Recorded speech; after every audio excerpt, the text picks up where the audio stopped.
penses que la calisthénie, c'est uniquement des pompes et des tractions, cette vidéo est faite pour toi. Beaucoup sous-estiment cette discipline et aujourd'hui, je vais te montrer pourquoi c'est une erreur et pourquoi tu devrais toi aussi t'y mettre. Bon, mythe numéro 1, c'est juste pour les petits gabarits. Beaucoup pensent qu'il faut être léger pour pouvoir exceller en calisthénie. Donc évidemment, c'est complètement faux. Je peux te donner plein d'exemples d'athlètes hyper lourds qui excellent en calisthénie.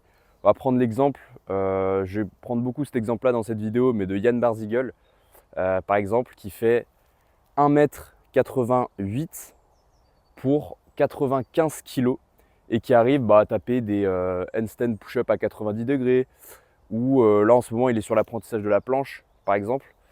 Donc c'est un vrai monstre ce mec et pourtant il fait 95 kg. Je peux encore prendre l'exemple de Simon Amhauser qui fait 90 kg et qui pareil tape des planches, des handstand push-up et des front levers. Donc ça montre bien que le poids n'est pas un problème, mais que c'est généralement une excuse. Et pour prendre mon exemple personnel, j'ai commencé la calisthénie alors que j'étais en surpoids. Je faisais 87 kg. Donc j'ai commencé au départ par des pompes chez moi. Puis quand j'ai perdu mes premiers kilos, j'ai voulu apprendre des tractions. Et quand j'ai appris les tractions, je faisais à peu près 80 kg pour 1,75 m.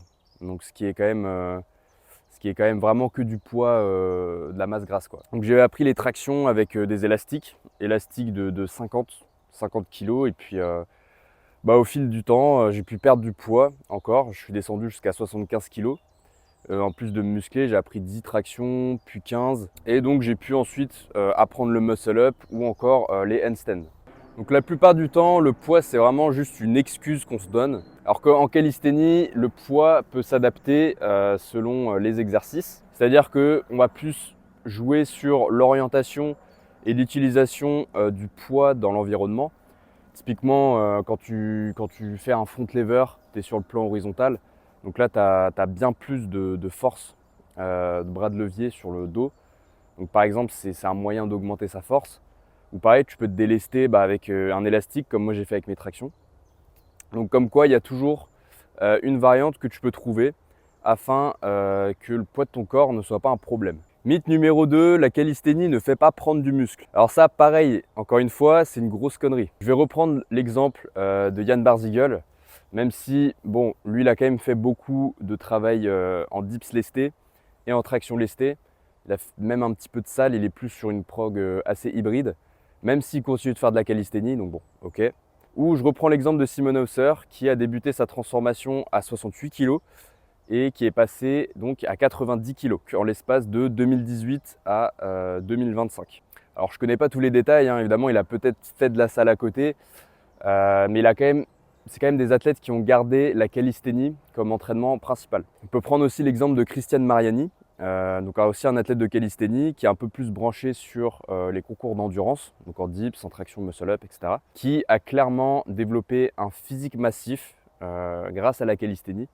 On peut voir sur ses photos, il a commencé tout skinny et maintenant voilà, quand on regarde ses pecs et on se dit que les dips, c'est pas juste une question de génétique. Car même si ça reste au poids du corps, le principe de surcharge progressive, donc qui nous fait augmenter en masse musculaire, peut être appliqué à la calisthénie.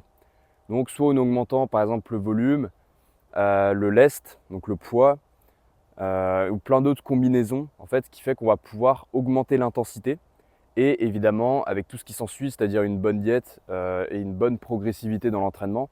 Ça reste quand même des athlètes qui ont des années d'expérience, okay, mais qui sont restés rigoureux et qui ont progressé et donc qui ont pris du muscle. Mythe numéro 4, la calisthénie ne développe pas la force.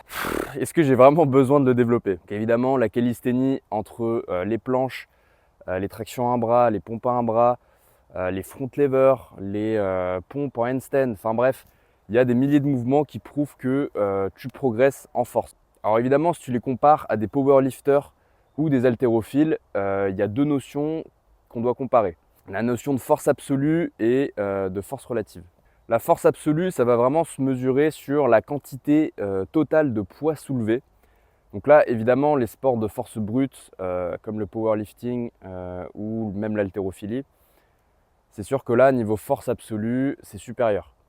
Mais la force relative, ça va vraiment être relatif à ton poids du corps dans l'espace. Mais dans tous les cas, que ce soit force absolue ou force relative, Les deux restent quand même sur un principe de force dans le sens où si on augmente un, l'autre va forcément être quand même augmenté lui aussi et inversement.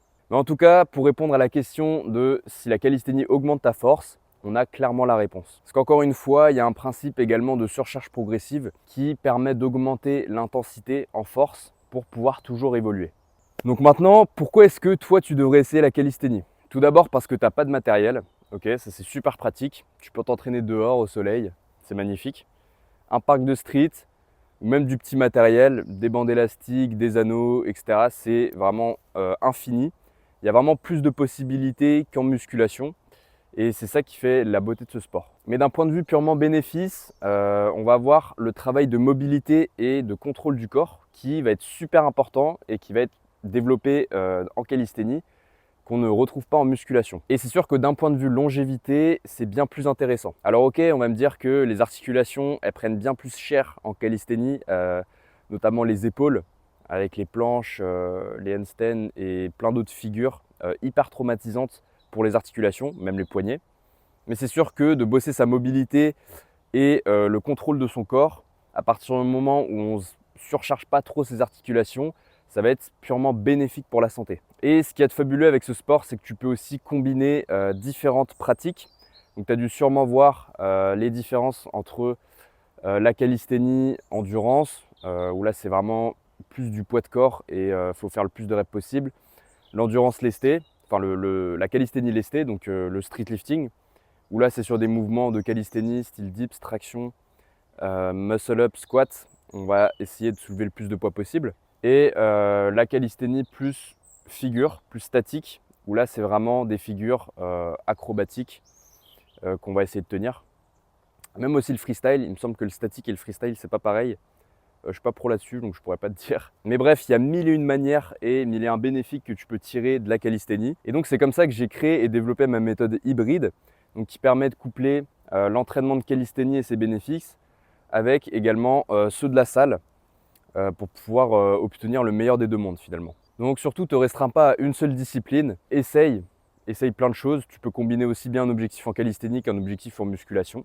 Les deux sont clairement compatibles. Et si tu veux en savoir plus sur ma méthode, je t'ai fait un guide 100% offert sur la création de programme. Donc je te montre de A à Z, donc là, de l'élaboration des objectifs jusqu'à la séance en elle-même, comment est-ce que je crée un programme. Donc il y a tout qui est détaillé, tu as même un plan en exemple, tu as les méthodes que j'utilise. Donc va checker ça, je te mets le lien en description. Donc si ça t'a plu, je te laisse t'abonner et lâcher un petit like, ça fait toujours plaisir. Moi je te dis à la prochaine, ciao.